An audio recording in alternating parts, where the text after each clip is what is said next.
Terletak di Washington, DPR Amerika resmi menyetujui resolusi yang dapat memaksa Presiden Donald Trump meminta persetujuan Kongres sebelum mengambil aksi militer terhadap Iran. Meski peluang untuk menggagalkannya masih kecil, pemungutan suara ini menunjukkan semakin kuatnya tekanan politik di tengah memanasnya konflik Amerika-Iran. On this vote, the yeas are 215 and the nays are 208. The concurrent resolution is adopted.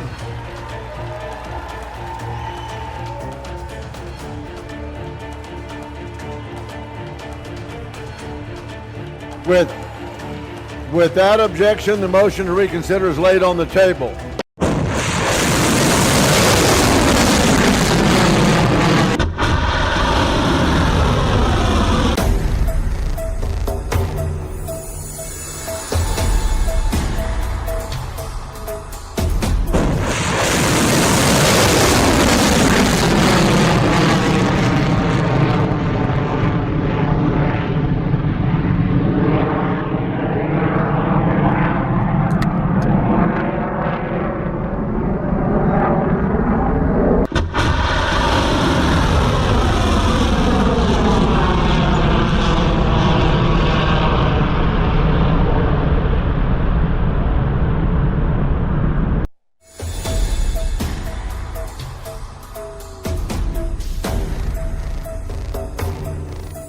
Pemirsa, Amerika Serikat mengancam akan melanjutkan perang dengan Iran jika upaya kesepakatan damai kembali gagal. Untuk membahas lebih dalam, pemirsa, kami telah terhubung dengan pakar strategi PPAU, Marsma TNI Purnawirawan Agung Sasongko Jati. Selamat malam, Pak Agung. Selamat malam. Pak Agung, ini Amerika Serikat berulang kali mengancam akan kembali menyerang Iran. Bagaimana Anda melihat ancaman kali ini? Apakah lebih ke arah strategi atau tanda putus asa? Jadi kali ini ancaman serangan Amerika Serikat terhadap Iran dimensinya jauh lebih mematikan dan terukur dibandingkan retorika sebelumnya, ya. Jadi ancaman ini bukan sekedar tindakan diplomatik, melainkan eskalasi kinetik di lapangan. Karena dari berita terbaru kan Angkatan Laut Amerika baru saja menembak sebuah kapal niaga yang mencoba masuk blokade maritim. Tindakan seperti ini mengirimkan pesan bahwa Pentagon atau Amerika di bawah Menhan Pete Hegseth mengunci agenda tidak akan membiarkan satu kapal pun bisa lewat masuk atau keluar sebelum itu ditandatangani draft Jeddah itu. Namun di sisi lain ini juga dipicu oleh sikap Presiden Trump yang masih menggantungkan persetujuan terhadap draft MOU. Mereka rapat kemarin tetapi belum diputuskan, ya. Bahwa dari New York Times menyatakan bahwa Trump itu menggunakan ancaman militer ini sebagai instrumen pemerasan atau extortion, karena memang Trump itu dalam sejarahnya kan tidak mau menandatangani kalau perjanjian itu agak menguntungkan lawannya. Nah, cuman masalahnya ya tentu pasti lebih menguntungkan karena kan posisinya Iran lebih kuat.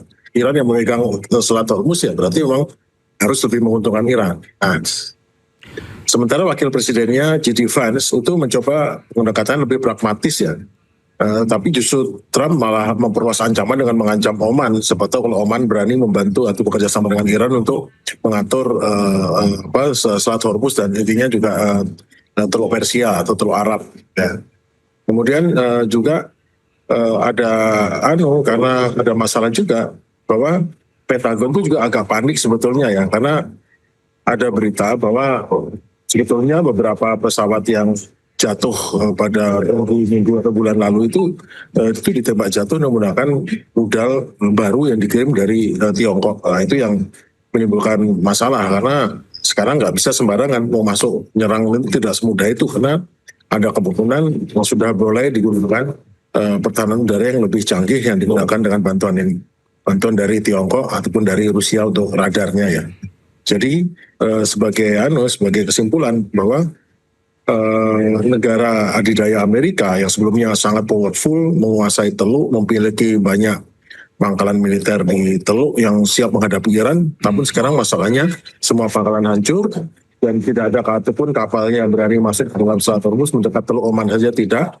Nah, itu sudah mulai kehilangan daya pikat, daya menakut-nakutinya udah hilang. Yeah. Ketika dia gagal menunjukkan lawan dengan ancaman ini, maka dia menggunakan kekerasan fisik telanjang atau coercion untuk melakukan tatanan. Itu mulai ketahuan kan, jadi kasar sekali dengan menggunakan ancaman dan menembak langsung. Oke, serangan lebih terukur dan lebih kuat Apakah memang dapat dinyatakan siap meskipun ini Iran memiliki senjata nuklir, Pak Agung? Iran tidak memiliki senjata nuklir. Iran memiliki pertahanan udara yang lebih kuat, yang sudah dibantu oleh dari Tiongkok dan Rusia, sehingga meskipun tidak menjatuhkan dengan spektakuler, tetapi terbukti 48 pesawat militer Amerika, termasuk 23 drone yang mahal-mahal itu sudah dijatuhkan. Jadi praktis meskipun mungkin kurang diperhatikan, tetapi nyatanya tidak ada musuh Amerika setelah Perang Dunia Kedua berhasil menjatuhkan pesawat Amerika banyak sekali seperti ini dalam kondisi. Nah, itu yang membuat masalah. Jadi Amerika itu sekarang mengalami kelelahan imperial atau imperial overstretch. Nah, Amerika memiliki hard power yang absolut, punya pesawat bom B-2 Stealth, F-35, roda Tomahawk. Namun mereka tidak memiliki kemauan politik lagi, karena untuk maju perang lagi akan menimbulkan masalah, yaitu masalah bidang ekonomi dan masalah politik dalam negerinya. Baik, bagaimana Anda bisa meyakini Pak Agung Iran tidak memiliki senjata nuklir? Di sisi lain juga dia juga mempertimbangkan adanya uranium ke China sebenarnya. Jadi Iran ini selama hampir mulai perjanjian JCPOA, jadi pada saat JCPOA atau perjanjian untuk pengawasan nuklir Iran tahun 2015 disetujui, itu dia punya uranium hanya 3,67%. Setelah dibatalkan oleh Presiden Trump karena perjanjian tidak menguntungkan 2018, itu Iran langsung memperkayanya dilanjutkan. Sekarang baru sampai 60%. Itu semua itu diawasi oleh Badan Internasional Atom. Jadi itu diawasi. Jadi hampir semua praktis diawasi, karena semua pengayaan itu ada CCTV, diawasi, diperiksa. Jadi betul-betul diketahui oleh masyarakat dunia. Memang tujuannya Iran bukan untuk membuat bom nuklir, tapi untuk mengancam Amerika. Kalau kamu mau melakukan saya seperti ini, saya bisa buat bom nuklir juga loh. Tapi sesungguhnya dia udah memang tidak pernah, hanya sampai 60%, baru dia tidak punya yang lebih dalam lagi. Meskipun dia sanggup untuk membuat itu lebih tinggi lagi kandungan uraniumnya di perkayaan. Baik, Pak Agung, mungkinkah ini Amerika Serikat benar-benar akan melanjutkan perang terbuka melihat nampaknya negosiasi perpanjangan gencatan senjata ini mandek antara Amerika Serikat dan Iran? Gencatan senjata ini tidak mandek, tapi mengambang. Karena memang dibuat ngambang sama Donald Trump. Karena Donald Trump itu kan dia tidak mau membuat perjanjian kalau perjanjian itu menguntungkan lawannya. Nah, masalahnya adalah kalau perjanjian tidak dibuat, dia rugi.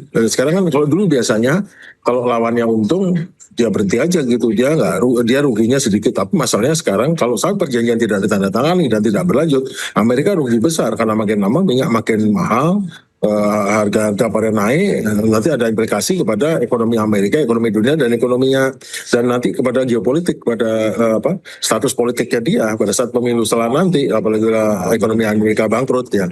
Jadi masalahnya sekarang dia tetap masih berusaha untuk neken terus. Mungkin ya nggak akan ada perang terbuka, pasti nggak akan terbuka.